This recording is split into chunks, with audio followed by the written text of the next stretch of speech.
Video করিনি।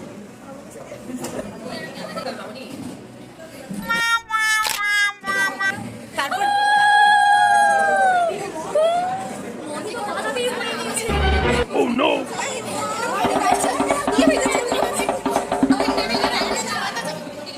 Hello everyone, তো বিবাহ অভিযান শুরু হয়ে গেছে আর এই সময় আমি ব্লগ নিয়ে আসি, কারণ আমার নিজের জীবনে তো ইন্টারেস্টিং কিছু চলছে না, আর না আসছে আমার সোলমেট। তাই অন্যদের সোলমেট পাওয়ার ব্যাপারটাকে মেনে নিয়ে এগোতে হবে, এটাই জীবন।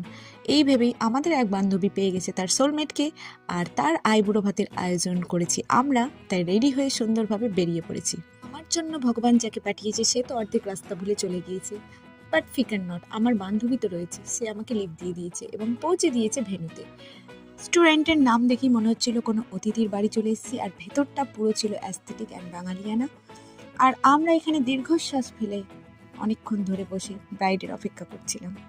তো আজকের শো স্টপার ছিল মামুনি, কিন্তু মামুনি এখনো এসে পৌঁছায়নি, কিন্তু তার কেক এসে পৌঁছে গেছে।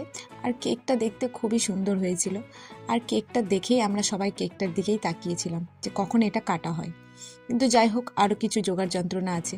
এখানে সুখের দুঃখের গল্প চলছিল, প্লাস প্রিপারেশন চলছিল মামুনির আইবুড়ো ভাতের।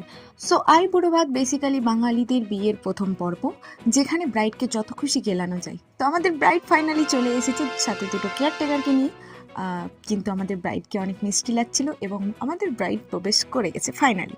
শুধু যে ব্রাইডকেই সুন্দর লাগবে তা তো হবে না, থালিগুলোকেও সুন্দর লাগাতে হবে, তার জন্য আমরা ডেকোরেশন করে দিচ্ছি। এরপর শুরু হবে চুমানো পর্ব।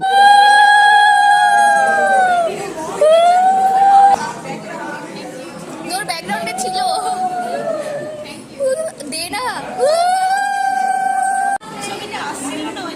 এখানে ভালো আসছে, তুই পোজ দিয়ে যা যত ইচ্ছা।